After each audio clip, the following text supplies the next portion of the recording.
worm farming system and choosing the right breed to proper care techniques for the best results. If you find this video useful, please leave a like and subscribe to the channel to support me. Let's explore the amazing value that red worms bring together.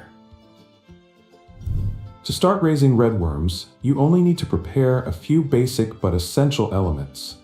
First, the worm farming setup. This is where the worms will grow and thrive, so setting up a proper farming environment is the first and most crucial step. Second, the food source. Red worms mainly feed on livestock manure or agricultural byproducts, such as water hyacinth, spoiled fruits and vegetables, straw, and other organic waste. The great thing is that in rural areas, these resources are almost always readily available. If you are raising livestock, the natural manure produced becomes an ideal food source for red worms. Third, the worm breed. Once you have the farming setup and food source ready, the next step is to purchase worm breeds. The special thing about red worms is that you only need to buy them once. Red worms reproduce quickly and continuously regenerate their population. This means you can raise them long-term without worrying about additional costs for breeding in the future. The simplicity of preparation, along with the low cost and natural regenerative ability of red worms, makes this model an excellent, effective, and sustainable choice for agriculture. Building shelters for red worms is not complicated, and you can make use of available resources at home to save costs. Old barns, as well as unused shelters for worm farming. However, to ensure the worms grow well, the shelter needs to meet basic requirements, such as having a roof to protect from the sun and rain, and being built on elevated ground to avoid flooding during rainy weather. For the roof, you can use corrugated sheets or tarpaulin to cover the worm shelter. The roof should be at least 1 meter high to ensure proper ventilation and make it convenient for caring for and harvesting the worms later. The ideal size for the worm bed is a width of 0.5 to 0.8 meters, a height of about 30 centimeters, and the length on the available land. This height is sufficient to save space, prevent waste, and facilitate the care process. Cleaning and disinfecting the worm shelter before introducing the worms is essential.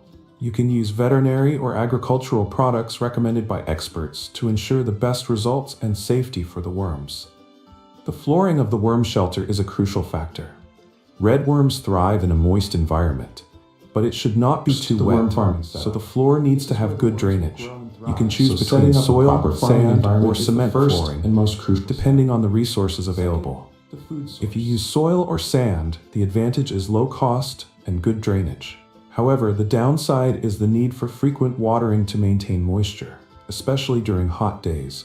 Cement flooring makes it easier to harvest worm castings and prevents plant roots from intruding, but it will be more expensive.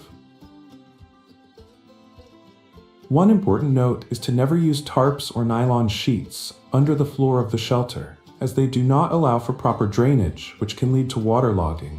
This would cause the worms to die and the eggs to rot, preventing them from hatching and ultimately causing the worm farming to fail. Instead, if farming on soil or sand, you can lay a thick layer of netting before placing the worms. This will make harvesting the worm castings easier later on. And the final tip, if you build a high roof, it's advisable to cover the sides with black mesh to block direct sunlight from hitting the worm farming area and prevent rain from splashing in. The food of red worms consists of animal manure such as cow manure, buffalo manure, pig manure, or agricultural byproducts like spoiled vegetables and fruits. In agricultural production, many byproducts such as cow, buffalo, pig manure, or spoiled vegetables and fruits are often discarded or only used directly as fertilizers for plants. However, if these byproducts are utilized to farm red worms, you can produce worm castings, a nutrient-rich fertilizer that is much more valuable. By understanding this, farming practices can optimize profits by transforming